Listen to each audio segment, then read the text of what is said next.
Nano machine वेबक्यार अध्याय 25 दूसरा परीक्षण 3।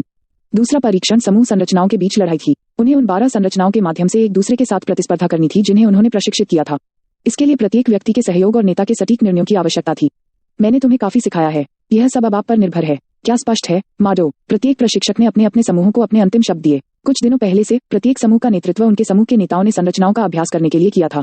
प्रशिक्षक प्रशिक्षण के बाद के भाग में शामिल नहीं थे। अगले टेस्ट में जाने से पहले हम चुनेंगे कि लॉटरी के माध्यम से किसे लड़ना है। वामपंथी अभिभावक ली हामेंग ने मंच पर बात की। जैसा कि मैंने पहले बताया, पहले से चौथे, 5वें से 8वें, 9वें से 20वें 4 समूह लॉटरी से चुनेंगे कि किस समूह के खिलाफ प्रतिस्पर्धा करनी है। उन्होंने बताया कि कैसे 3 दिन पहले ही परीक्षण आगे बढ़ने वाला था। जैसे ही नेता मंच पर उठे, छात्र आपस में बड़बड़ाने लगे। दूसरे और तीसरे समूह के नेता बदल गए। वे भी बदल गए। दूसरे और तीसरे समूह ने नेताओं को बदल दिया था। पहले समूह में समझदार कबीले से चुनमियोन और चौथे समूह में 72वें कैडेट के अलावा दूसरे और तीसरे समूह में अलग अलग समूह के नेता थे। केवल 2। हालांकि हेमिंग हैरान नहीं दिखे। जल्द ही 4 समूहों के बीच लड़ाई का फैसला किया गया। पहला बनाम तीसरा, दूसरा बनाम चौथा। वाह! पहला और चौथा समूह उत्साह से चिल्लाया। जैसा कि तय किया गया था, हेमिंग चिल्लाया, अगला। 5वें से 8वें समूह के नेता कृपया ऊपर आएं। प्रत्येक समूह के नेता जल्दी से मंच पर आ गए। लोगों ने बड़बड़ाया क्योंकि दोनों समूहों ने नेताओं का आदान प्रदान भी किया था। 8वें समूह का एक अलग नेता भी था। ओह, हेमिंग उत्सुक लग रहा था। उन्होंने सोचा कि 8वें समूह का नेता प्रिंस चुनमुकुम के बाद से नहीं बदला होगा, लेकिन यह एक अप्रत्याशित व्यक्ति में बदल गया था। चुनयोवोन, यह काला टैग 7 चुनयोवोन था। और 5वें समूह के नेता वासना कबीले के चुनवोनरियो भी इस बदलाव से हैरान थे। मैंने उसे बहुत चेतावनी दी। मूर्ख, उसने मुकुम को शाप दिया। दूसरी ओर योवोन को विश्वास नहीं हो रहा था कि क्या हुआ था। उन्होंने नहीं सोचा था कि कल रात तक उन्हें नेता के रूप में चुना जाएगा। बीती रात दोपहर का प्रशिक्षण समाप्त होने के करीब कई समूह आगामी परीक्षा के लिए अभ्यास करने के लिए रवाना हुए। कुछ समूहों ने ऐसा नहीं किया क्योंकि वे चिंतित थे कि अन्य समूह उनकी रणनीति पर नजर डालेंगे, और 8वां समूह ऐसे समूहों में से एक था। चुनमुक्यूम, जिनके पास समूह के नेता के रूप में क्षमता की कमी नहीं थी, ने पहले ही रणनीति पर फैसला कर लिया और अपने समूह को जल्दी ही बर्खास्त कर दिया। चुनमुकुम, और जब मुकुम दूर दराज के इलाके में अपनी मार्शल आर्ट की ट्रेनिंग लेने जा रहा था, तो किसी ने उसे बुला लिया। ओह, यह आप हैं। यह वासना कबीले से चुनवोनरियो थे। मुक्यूम ने उसके पीछे चलने की कोशिश की, लेकिन वोनरॉय जल्दी से आगे बढ़ गया, जिससे उसका रास्ता अवरुद्ध हो गया। तुम क्या कर रहे? मैं तुम्हें बुलाया। क्या आप कम से कम यह पूछने के लिए रुक सकते हैं कि क्यों? चुनयोवोन के विपरीत 6 कुलों के राजकुमार एक दूसरे को जानते थे और अक्सर एक दूसरे के साथ बातचीत करते थे। तुम क्या कहना चाहते हो? ओह, तुम और तुम्हारा अहंकार। चुनवोनरियो ने आंख भरी और मुक्यूम ने कर्कशता से जवाब दिया। मैंने सोचा था कि आपने कहा है कि वफादार कबीले बेवकूफ है। उसे वह दिन आज भी याद है जब उसने डॉम के प्रवेश द्वार पर योवोन का सामना किया था। हाँ, जरूर, ठीक है, मैं इसे छोटा कर दूंगा। सुनो, उसे यह पसंद नहीं था कि मुकुम कैसे अभिनय कर रहा था, लेकिन उसने सोचा कि उसे यह कहने की जरूरत है और अपनी बांह के चारों ओर लिपटे लिनन को दिखाने के लिए अपनी आस्तीन ऊपर खींच ली। मुकुम ने पूछा, क्या तुम्हें चोट लगी है? जहां तक मुकुम को पता था, 6 कुलों के राजकुमारों के अलावा कोई और उसे चोट नहीं पहुंचा सकता था। हाँ, बीता कल मैं अकेले प्रशिक्षण ले रहा था और किसी ने मुझ पर घात लगाकर हमला किया।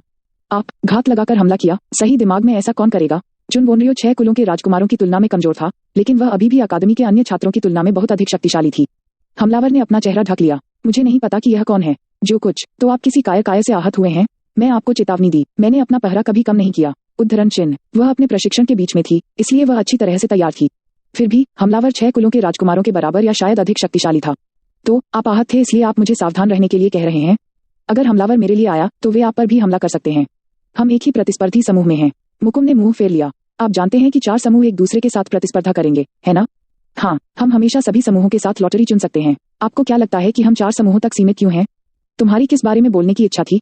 भगवान, एक बार सोचने की कोशिश करें। यदि आप इसे 4 समूहों तक सीमित कर देते हैं, तो आप अनुमान लगा सकते हैं कि आप किस समूह के खिलाफ लड़ रहे होंगे। मुकुम ने फिर 1 सेकंड के लिए सोचा और कहा, आपका मतलब है कि जानकारी फैलाकर अकादमी प्रत्येक समूह को दूसरे समूह के नेता पर हमला करने के लिए मजबूर कर रही है? ठीक है, तुम सच में मूर्ख हो। हाँ, यदि नेता गठन से बाहर है, तो उस समूह के लिए प्रतिस्पर्धा करना कठिन होगा। चुनवोनरियो ने अनुमान लगाया कि ली हेमिंग ने जानबूझकर जानकारी साझा की थी। इस प्रकार समूह ने समूह के दूसरे नेता पर हमला करने का प्रयास किया, और उसका अनुमान सच हो गया जब दूसरी रात उस पर हमला किया गया। ठीक है, कल परीक्षा का दिन है, इसलिए अकेले ट्रेन जाने का मौका न लें। मैं दूसरे परीक्षण के बाद किसी भी राजकुमार को निष्कासित होते हुए नहीं देखना चाहता और हम सभी के लिए शर्म की बात है। उद्धरण चिन्ह। वह इसे अनदेखा कर सकती थी, लेकिन वह पुराने समय के लिए उसे चेतावनी देने आई थी। मुकुम ने सिर हिलाया, और जब वह चली गई तो मुकुम ने उसकी चेतावनी पर ध्यान दिया और जह्यून को अपने साथ अभ्यास करने के लिए ले गया। आधी रात के करीब चुनयोवोन ने अपना अनुकरण प्रशिक्षण समाप्त कर लिया और वापस आने वाले थे। ओह, मुझे अभी भी बहुत कुछ करना है। वह जो कह रहा था, उसके विपरीत अब उसके पास अवतार को लगभग 60% समय में हराने की क्षमता थी। वह अभी तक आसानी से जीतने के अपने लक्ष्य तक नहीं पहुंचा था, लेकिन अब वह अपने ब्लेड कौशल का उपयोग करने के लिए अधिक अभ्यस्त हो गया था। जब वह पीछे की ओर जा रहा था, तो उसने मारपीट की आवाजें सुनी। उग, छोटी सी चीख सुनकर वह स्रोत की ओर दौड़ा। जब वह वहां पहुंचा, तो वहां एक आकृति जमीन पर पड़ी थी और दूसरी किसी और से लड़ रही थी।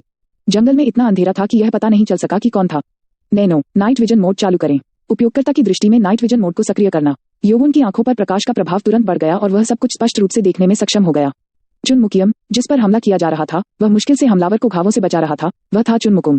वह एक नकाबपोश आदमी से लड़ रहा था, लेकिन वह आदमी बहुत शक्तिशाली लग रहा था। वह एक शक्तिशाली हमले के साथ मुकुम पर दबाव डाल रहा था। डैम इट, मुकुम का दाहिना पैर घायल हो गया था, लेकिन वह काफी अच्छी तरह से पकड़ रहा था।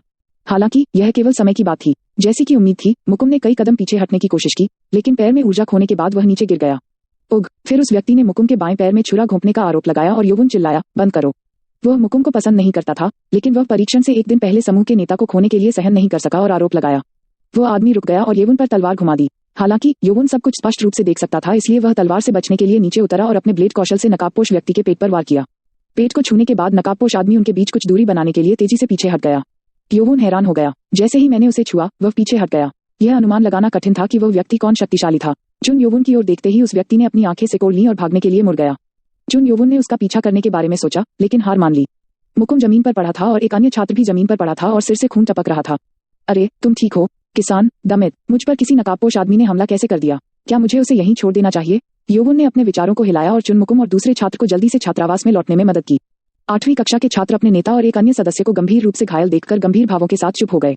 जिस छात्र के सिर से खून बह रहा था उसका नाम जह्युन था।